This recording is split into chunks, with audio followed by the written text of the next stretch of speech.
Hello, welcome back to my channel simplify speech and hearing. इस वीडियो में हम देखेंगे कि AYJ का एप्लीकेशन फॉर्म जो है वो किस तरीके से भरना है।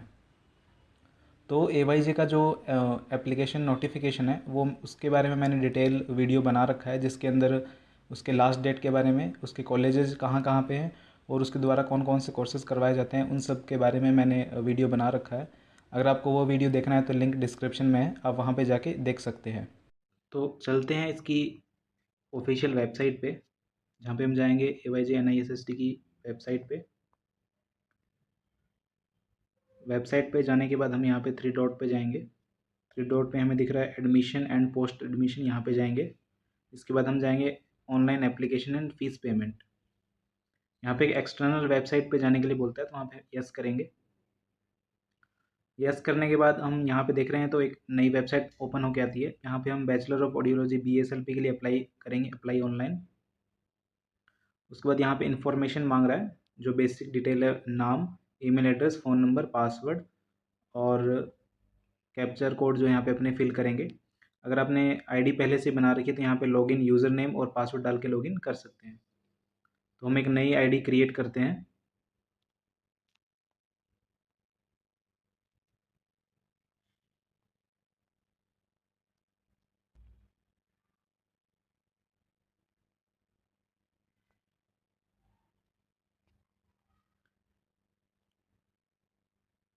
उसके बाद यहाँ पे अपने कैप्चर कोड जो यहाँ पे दिया हुआ है ये फिल करेंगे, NMATJKNP। फिर अपने क्रिएट एन अकाउंट पे क्लिक करेंगे। तो ये जो है एक पूरा जो फॉर्म जो है ओपन होके आ चुका है अपने सामने। यहाँ पे पूरा डिटेल दिया हुआ है कि अपने को क्या क्या चाहिए, कैसे कैसे फॉर्म जो है फिल करना है। जनरल इंस्ट्रक्शन पढ़ेंगे तो यहाँ पे दिया हुआ है कि कौन से अपने सॉफ्टवेयर के अंदर या फिर कौन से वहाँ से अपने एप्लीकेशन फॉर्म जो है अप्लाई कर सकते हैं। उसको यहाँ पे दिया हुआ है step for online form submission, कि अपने को फॉर्म जो है किस तरीके से अप्लाई करना है। तो सबसे पहले स्टेप जो है वो लिखा हुआ है यहाँ पे, सेव योर फॉर्म और submit after it is completely field. जब अपना पूरा फॉर्म फिल हो जाए तभी अपने को सबमिट करना है। उसके बाद जो पेमेंट है वो क्रेडिट कार्ड, डेबिट कार्ड या फिर नेट बैंकिंग से अपने पेमेंट कर सकते हैं। पेमेंट करने के बाद जो रिसिप्ट आएगा उसको डाउनलोड कर लेना है। यहाँ पे कुछ इंपॉर्टेंट नोट नोट दिया हुआ है। Incomplete form will not be considered. जो फॉर्म कम्प्लीटली फिल नहीं हुआ होगा उसको हमने कंसिडर नहीं करेगा। यहाँ पे फर्स्ट पॉइंट पे लिखा हुआ है। सेकंड पॉइंट है कि इसके अंदर बोला है कि attach attested copy of caste, PH, academic, internship, school या फिर लिविंग डॉक्यूमेंट एज एप्लीकेबल। यहाँ पे लिखा है कुछ ना कुछ अपने को कास्ट सर्टिफिकेट या फिर PH, जो अगर मान लो हैंडीकैप्ड है तो उसका हैंडीकैप्ड का सर्टिफिकेट, और जो एकेडमिक सर्टिफिकेट्स हैं या फिर स्कूल के जो भी सर्टिफिकेट्स हैं यहाँ पे अपने को अपलोड करने हैं। थर्ड पॉइंट है, when multiple centres are selected for a course, application form fee has to be pay for each centre. इसमें लिखा हुआ है जैसे जो AYJ के हैं 3 सेंटर्स हैं, मुंबई, कोलकाता और सिकंदराबाद। तो अपने जब तीनों सेंटर के लिए जब चूज़ करेंगे तो अपने को हर सेंटर के लिए फ़ीस पेमेंट करना होगा। यानी कि एक सेंटर का, अगर अपने एक सेंटर चूज़ करते हैं तो एक फ़ीस पेमेंट करना होगा, और अपने को 3 अगर अपने सेंटर चूज़ कर रहे हैं तो उसके हिसाब से 3 से मल्टीप्लाई हो जाएगा जितना भी वो फ़ीस होगा। फोर्थ जो पॉइंट है वो है, application fees once remitted will not be refunded. यानी कि एप्लीकेशन फ़ीस भरने के बाद वो वापस रिफंडेबल नहीं होगा। उसके बाद जो फिफ्थ पॉइंट है वो MSLP वालों के लिए है, जो जहाँ पे RCI का सर्टिफिकेट उन अपलोड करना वो ज़रूरी है। आफ्टर द सिक्स्थ पॉइंट है, after submission of your application form you do not need to send print out of your application form to respective centre. यहाँ पे बोल रहा है कि रिस्पेक्टिव जो सेंटर है वहाँ पे अपना एप्लीकेशन फॉर्म भरने की जो मतलब वहाँ पे सेंड करने की ज़रूरत नहीं है। तो आइए देखते हैं कि अपने को कौन कौन सा कैसे कैसे जो है फॉर्म फिल करना है। तो सबसे पहला इंस्ट्रक्शन जो है वो हमने देख लिया। तो ये सारे इंस्ट्रक्शंस पढ़ने के बाद में अपने को यहाँ पर क्लिक करना है, I have read the all instructions, यहाँ पे ब्लू टिक करके प्रोसीड अहेड पे क्लिक करना है। यहाँ पे क्लिक करने के बाद अपने देखेंगे तो यहाँ पे कोर्स, सेलेक्ट कोर्स मांग रहा है कि अपने कौन सा कोर्स जो है वो सेलेक्ट करना है। तो यहाँ पे अपने ने कोर्स का नेम लिखा हुआ है, bachelor of audiology and speech language pathology. उसके बाद अपने को सेंटर चूज़ करना है। सेंटर चूज़ जो है यहाँ पे 3 सेंटर दिए हुए हैं, मुंबई, कोलकाता एंड सिकंदराबाद। जहाँ पे भी आप अपना फॉर्म जो है अप्लाई करना चाहते हैं, अगर मुंबई में करना चाहते हैं तो मुंबई को क्लिक कर लीजिए, कोलकाता में करना चाहते हैं तो कोलकाता को कर लीजिए और सिकंदराबाद को करना चाहते हैं तो सिकंदराबाद को। आप यहाँ पे 1 भी चूज़ कर सकते हैं, 2 भी कर सकते हैं और 3 भी चूज़ कर सकते हैं। तो इसी सेंटर्स के हिसाब से जो आपका फ़ीस जो होगा वो लगेगा, यानी कि अगर आप तीनों सेंटर्स के लिए अप्लाई करते हैं, तो आपका फ़ीस जो है वो 3 टाइम लगेगा और अगर आप एक सेंटर के लिए करते हैं, तो उस फ़ीस आपका एक सेंटर के लिए ही लगेगा।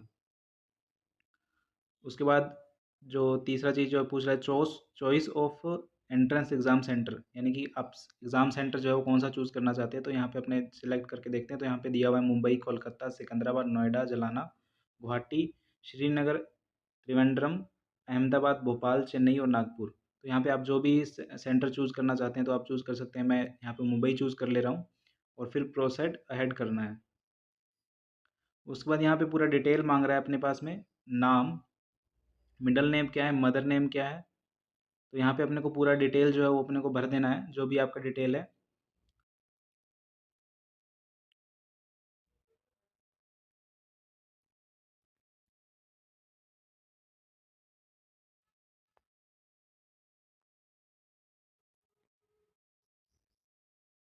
उसके बाद मैरिटल स्टेटस और डेट ऑफ बर्थ मांग रहा है, तो डेट ऑफ बर्थ जो है वो भर देंगे यहाँ पर।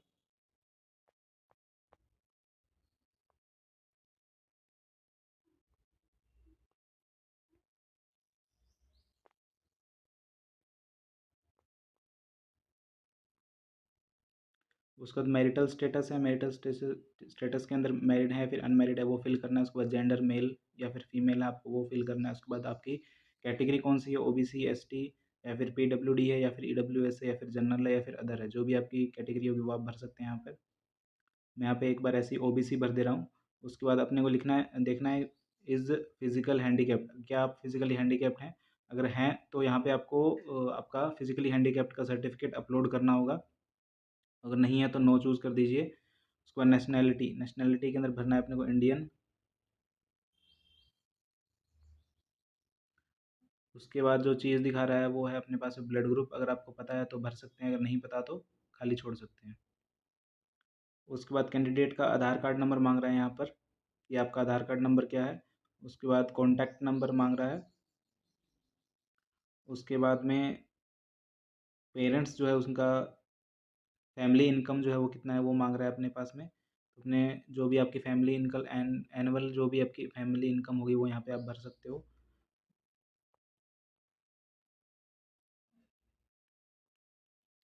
उसके बाद did you know came to about the course, आपको इस कोर्स के बारे में जो है क्या आप इसके बारे में कुछ जानते हैं या नहीं जानते हैं, तो वो आपको भरना है। तो आपको भरना है कि कहाँ से अपने को पता चला है, तो एडवर्टाइजमेंट हो गया, इंस्टीट्यूट की वेबसाइट से, फ्रेंड से, रिलेटिव से, एनजीओ से, कि आपको कहाँ से इस कोर्स के बारे में पता चला। तो मैं लिख दे रहा हूँ फ्रेंड से मुझे पता चला है। उसके बाद लास्ट स्कूल जो है वो आपने कब किया था वो यहाँ पे अपने को भरना है। तो जो भी आपका जिस भी ईयर के अंदर स्कूल जो कंप्लीट किया होगा, जैसे मान लीजिए 2000 अभी 2022 चल रहा है, तो आपने जब भी कंप्लीट किया होगा या फिर 2019 में या फिर 20 के अंदर या फिर 2021 के अंदर जब भी आपने किया होगा तो यहाँ पे भर देना। मैं यहाँ पे 2020 भर रहा हूँ। उसके बाद ये सारा डिटेल भरने के बाद आप यहाँ से प्रोसेड प्रोसीड अहेड करेंगे।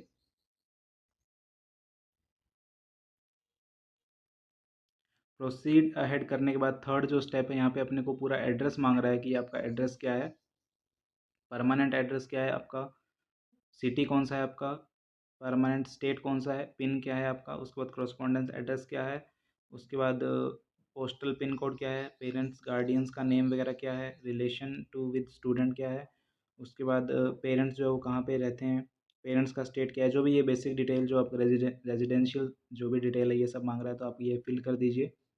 ये फिल करने के बाद प्रोसीड अहेड करेंगे। सारी डिटेल भरने के बाद आप प्रोसीड अहेड पे करेंगे।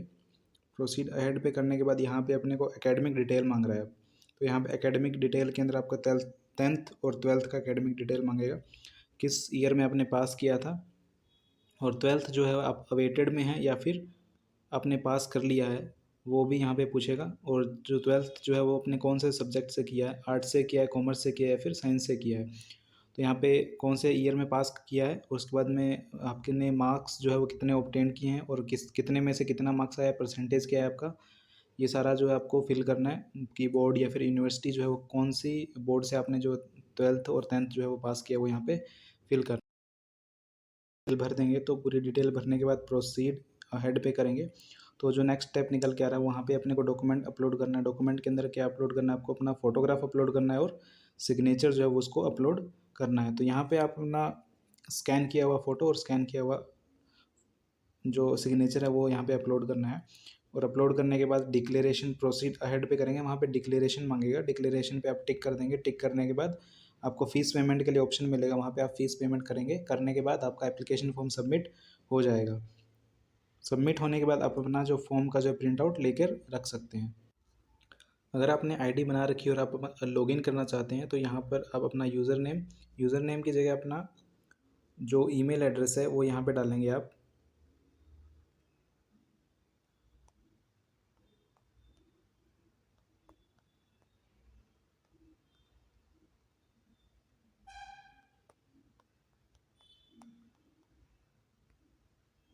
और फिर पासवर्ड डालेंगे। फिर लॉगिन करना है अपने को। लॉगिन करने के बाद आपको जो है अपना एप्लीकेशन स्टेटस जो है वो ओपन हो गया आएगा।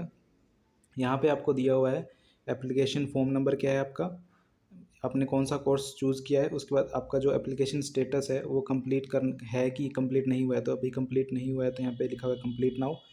पेमेंट आपने किया है कि नहीं किया है, यहाँ पे पेमेंट स्टेटस लिखा हुआ है।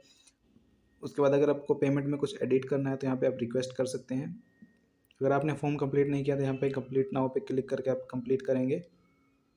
यहाँ पे वही दिया हुआ है प्रोसीड अहेड करने का, सेकंड स्टेप, फिर थर्ड स्टेप, फिर है फोर्थ स्टेप, फिर है फिफ्थ स्टेप, फिर यहाँ पे लास्ट में है आपका जो डॉक्यूमेंटेशन अपलोड करने का है। उसके बाद लास्ट में है डॉक्यूमेंटेशन